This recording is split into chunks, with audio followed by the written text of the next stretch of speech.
October 1943, Camp Ruston, Louisiana. The morning fog still clung to the pine trees when Captain Samuel Hayes pulled the starch-white coat over his uniform. In the surgical tent, a German officer lay pale and sweating, a chest wound from a sawmill accident spreading across his bandages. Hayes had seen it before, shock setting in, a life measured in heartbeats. He reached for the blood transfusion kit on the table, still sealed in wax paper marked U.S. Army Medical Corps. Outside, footsteps crunched. Colonel Merritt's voice barked orders to the guards posted near the compound gate. Hayes hesitated for only a second. Then he lifted the kit, pushed open the canvas flap, and stepped into the German ward, against explicit standing orders that no American medical officer enter without escort. The light hit his glasses as he nodded to the German medic. Around him, the room fell still. When Merritt appeared moments later, his face tightened, unsure whether to shout or stare. That was the moment the rule cracked. Camp Ruston was one of the largest prisoner-of-war camps in the United States, a sprawl of barracks and fences set in red clay and tall pines. By autumn 1943, it held nearly 4,000 German captives, most captured in North Africa. The camp's hospital was split in two halves, American staff and guards on one side, German prisoners on the other. The line between them was painted yellow on the floor and reinforced by policy: no shared supplies, no shared blood, no exceptions. Captain Hayes had come from Tulane University Hospital, a trauma surgeon turned Army officer. He'd seen men bleed out in minutes for want of a match. To him, blood was blood.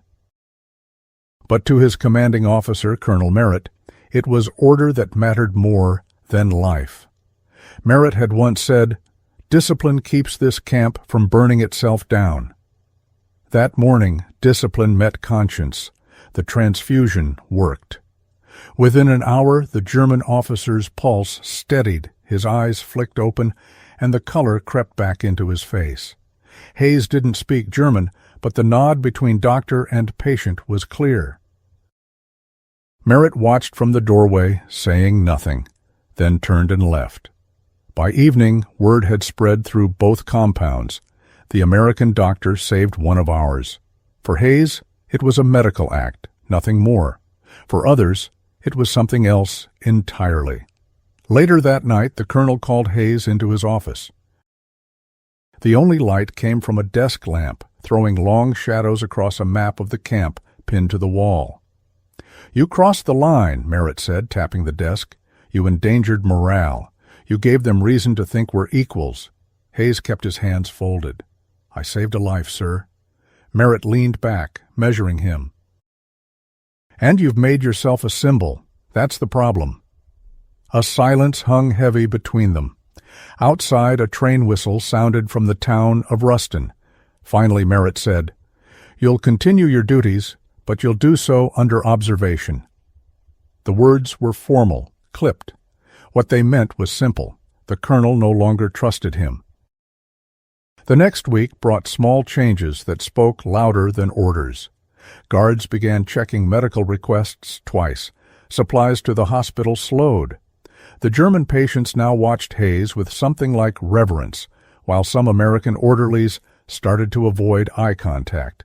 One of them, Sergeant Boyle, a former field medic, muttered loud enough for others to hear, "Maybe the doc forgot whose side he's on." By the end of October, Hayes was running short on morphine and clean bandages. The paperwork to requisition more was delayed for review. He started sterilizing used gauze over boiling water, a method he hated but tolerated.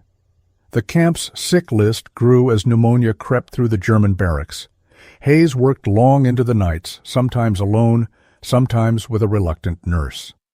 Then one evening, as rain pounded on the tin roof, a new order arrived. All medical exchanges between compounds required written authorization from headquarters. Hayes read the memo twice. It was clear someone at Camp Ruston had reported him beyond the colonel. That night, He couldn't sleep. The rain slowed, and through the window he saw the dim lights of the German ward flicker out. He wondered how long before another man bled in the dark, waiting for approval. By the week's end, the situation would force his next decision, one that neither Merritt nor the War Department could ignore. By early November, the chill in North Louisiana had settled over Camp Ruston. Frost rimmed the barbed wire each morning, and the camp's mood turned brittle. Captain Hayes now worked under quiet scrutiny. 2 military police shadowed his hospital rounds, claiming it was procedure. He ignored them, counting respirations, changing dressings, logging each dose by hand. But the silence from his colleagues was harder to ignore. One afternoon, Nurse Ellen Carter approached him with a clipboard. "We're out of plasma again," she whispered. Hayes frowned. "Already? We had 6 units last week?" She nodded toward the supply truck unloading crates across the yard. "They sent it straight to the American side. Orders say POW patients wait until approval." Hayes set down his pen. "Approval from who?" She shrugged. "Colonel's office, maybe higher." Later that day, the German compound reported 2 men with fever and infected wounds. Hayes filled out the paperwork anyway, knowing it would vanish into a file drawer. At dusk, he walked outside the hospital tent and saw the MPs lighting cigarettes by the gate. Their laughter carried faintly through the cold. He turned back toward the supply depot. Inside, Sergeant Boyle was counting bandages at a slow, deliberate pace. He looked up when Hayes entered. "Evening, Captain. Looking for something?" "Plasma," Hayes said, "for Ward B." Boyle closed the crate lid. "Those are for our boys." Hayes took a breath. "You'll sign them out to me, Sergeant." "Sir, that's not in my orders. I just gave you one." The silence hung for several seconds. Boyle finally slid the clipboard forward. His voice was flat. "Then I hope you can live with it." That night, Hayes carried 2 sealed units under his coat to the German ward. The lamps cast long shadows as he entered. Nurse Carter followed with gauze and a small notebook. They worked quietly, almost reverently. The patient, a young mechanic from Bremen, murmured in half-sleep while Hayes adjusted the needle. By dawn, the fever broke. Hayes leaned against the wall, exhausted but certain he'd done what was right. When he returned to his quarters, 2 MPs were waiting. "Captain Hayes," one said, "you'll come with us. Colonel Merritt requests your presence." The colonel's office smelled of coffee and damp paper. Merritt sat stiff behind his desk, a stack of reports in front of him. "You took restricted medical supplies last night," he said without preamble. Hayes didn't deny it. "The patient would have died." "That's not the issue," Merritt replied. "You disregarded procedure again. You're undermining command." Hayes stared at the map pinned behind the colonel, lines of red and blue pins dividing the camp. "If following the rules means letting men die, then maybe the rules need changing." Merritt's jaw tightened. "You're a soldier before you're a doctor." "Don't forget that." "I can't separate them," Hayes said quietly. The colonel rose, walked to the window, and looked out toward the compound. "Do you know what rumors do in a place like this? The Germans talk, the guards listen. Morale cracks. The next time you walk that fence line, you might not know who's aiming at you." He turned back, his voice low. "You're relieved of direct medical duty pending investigation." Hayes felt the words like a physical blow. "Sir, if I step away, those men—" "Will be treated according to protocol," Merritt interrupted. "You're dismissed." Outside, the air was sharp. Hayes walked past the barracks, hearing the clang of the mess hall bell.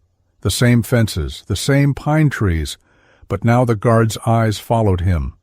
Days passed. The German patients grew restless. One even sent a folded note through Nurse Carter, thanking Hayes for seeing men, not enemies. It was confiscated by the MPs. Carter was reassigned to inventory duty. Then, in mid-November, Pneumonia swept through both sides of the camp. The medical staff was overwhelmed. The colonel reinstated Hayes temporarily, without comment. He spent 3 days without sleep, treating whoever came through the door, American or German, friend or foe. On the 3rd night, a German prisoner named Klaus collapsed during triage.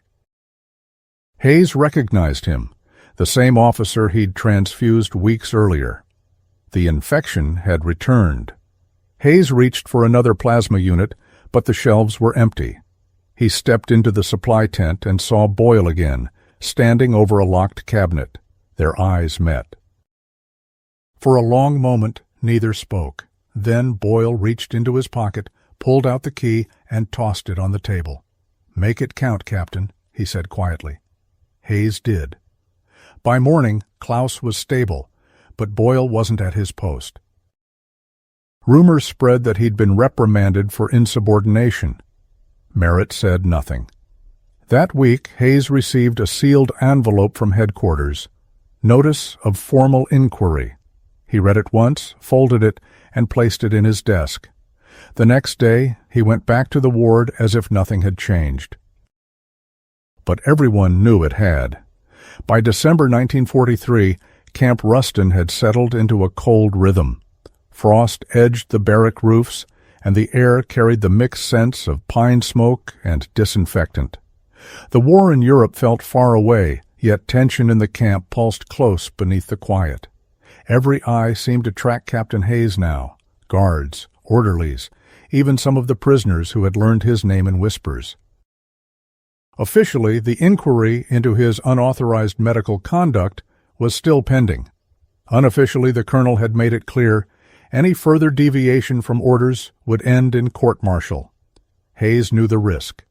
Still, each morning he returned to the hospital, checked the German ward, and pretended not to see the MPs keeping count of his steps.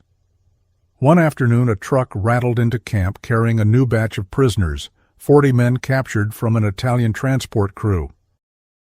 Among them was a thin, sharp-eyed man with bandaged hands. When the guards herded the group into intake, Hayes caught sight of him and stopped. The man's palms were raw, bleeding through gauze. "Burns," Hayes murmured, "3rd degree." The sergeant at the desk shook his head. "They'll wait for clearance." Hayes looked at the clock. 1600 hours. Clearance wouldn't come before morning. He turned to Nurse Carter, who had quietly resumed part-time work. "Get a basin of cold water," he said under his breath. That night he treated the burns in a corner of the intake tent, lit only by a lantern. The man barely spoke English, but when the cool water hit his skin, he exhaled in relief. Hayes wrapped the hands, then glanced up to see the colonel's shadow in the doorway. Merritt stepped inside slowly. "You never learn, do you?" Hayes straightened.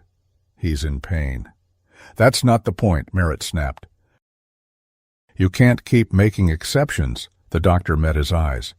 "Then maybe you should stop calling it a hospital." The colonel's face hardened. "You're done, Captain. Turn in your instruments." The order hit harder than he expected. That night, Hayes walked the perimeter road alone. The camp's floodlights glowed against low clouds. From the German compound came faint sounds of a harmonica, soft, almost humanizing. He stopped near the fence, feeling the cold metal under his fingers, and wondered how much integrity cost when weighed against obedience. The following morning he was reassigned to administrative duty, confined mostly to paperwork in a small office near the motor pool. He filled out forms for supply transfers and read memos about sanitation. His stethoscope lay in a drawer. But events soon made the rules feel small again. On December 19th, just before dawn, an accident tore through the camp sawmill where POWs cut lumber for construction. A chain snapped, a beam collapsed, several prisoners and one American guard were pinned, alarms blared. Hayes was at his desk when the call came over the loudspeaker. "Medical emergency, Sector 3. He didn't wait for permission. By the time he reached the site, smoke and sawdust hung thick in the air. Men shouted in both English and German. 2 guards tried to lift the beam, but the supports were cracking. Hayes ducked under, shouted for ropes, and crawled to the trapped guard. The man's leg was crushed. Next to him, a German worker moaned, bleeding from the scalp. "Scalpel," Hayes called, though no one there had one. He ripped open his field kit and began cutting fabric to bandage wounds. The beam groaned overhead. Merritt arrived seconds later, shouting, "Get out of there!" Hayes ignored him. "If we move the beam without splints, they'll bleed out." Merritt hesitated, jaw tight. Then, without a word, he joined 2 soldiers at the lever. The beam lifted just enough. Hayes dragged the guard clear, then the German prisoner. Both were alive. When it was over, Hayes sat on the ground, his uniform streaked with blood and sawdust. Merritt crouched beside him, breathing hard. For the first time, the colonel's voice softened. "You'll write your report," he said quietly. "I'll sign it." It was the closest thing to an apology either man would ever make, but the inquiry didn't vanish. Headquarters still demanded accountability. That night, Hayes received orders to appear before a review board in Shreveport. Nurse Carter found him sitting on the hospital steps, staring into the dark. "You saved 2 men today," she said. He shook his head. "And lost the only uniform that let me do it." She paused. "Maybe that's the point." The train to Shreveport left before dawn. Hayes sat alone, his duffel at his feet, the faint vibration of the tracks carrying through the metal floor. He wore civilian clothes now, an instruction from the colonel meant to avoid unnecessary attention. Outside, pine forests blurred past in gray light. He had memorized the medical charts of the men he'd treated, though no one had asked for them. When he arrived at the base hospital, the review board was already waiting. 3 officers behind a long oak table, their insignia polished, their expressions unreadable. The senior officer, a colonel from the medical corps, spoke first. "Captain Hayes, you stand accused of repeated violations of Army medical protocol and disobedience of direct orders. Do you have a statement?" Hayes stood, hand steady. "Yes, sir. My actions were consistent with the oath I swore as a physician to preserve life when it's within my power.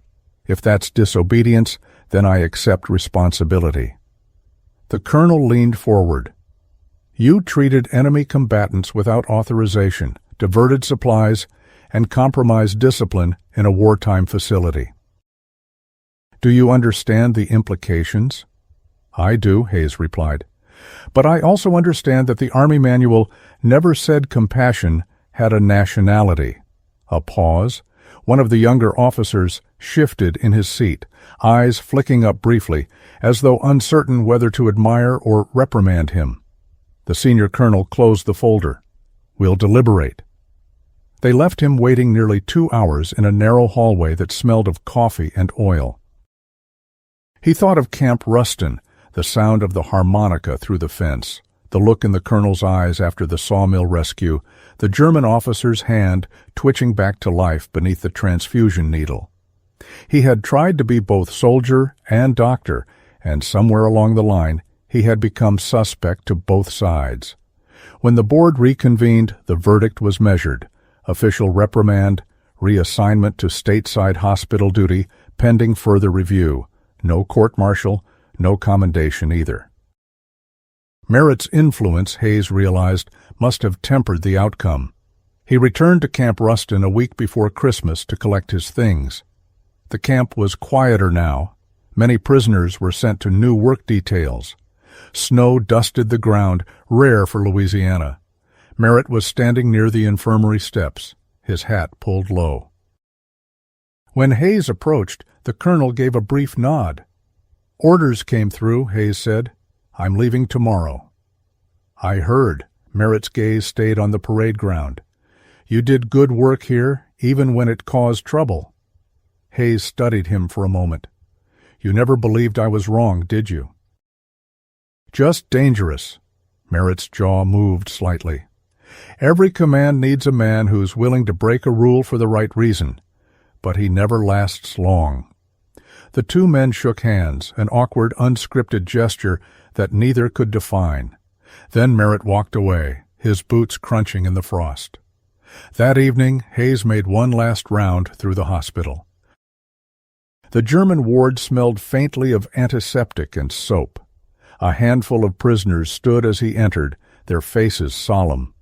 One of them, the mechanic from Bremen, stepped forward and offered a small wooden carving, roughly shaped into a cross. "For Doctor," he said in halting English. Hayes accepted it, the corners of his mouth tightening. "Keep it," he said gently. "You'll need it more than I will." The next morning, the train whistle echoed across the pines as he left Camp Ruston behind. Months later, in a general hospital outside Washington, Hayes was back in uniform, minus the command insignia.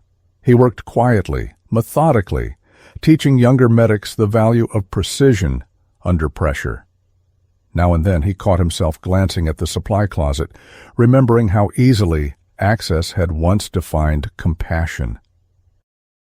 In June 1944, a telegram arrived. Camp Ruston requests commendation for Captain Hayes for life-saving service during emergency incident December 19, 1943. It bore Colonel Merritt's signature. He read it twice, folded it, and placed it in his drawer beside the reprimand. Two documents, side by side, the measure of his career. That night, as the ward lights dimmed, he stepped outside. The summer air was thick with humidity. Somewhere beyond the trees, another train whistled east toward the coast. Hayes looked down at his hands, steady, unshaken, and thought of the fence line, the transfusion kit, the faces on both sides of the wire. He had saved lives and lost his command. He had obeyed his conscience and broken trust. As he turned back toward the hospital door, the hallway light caught his white coat, the same kind he'd worn that October morning in Louisiana. For a brief moment, it glowed against the dark, then disappeared into it.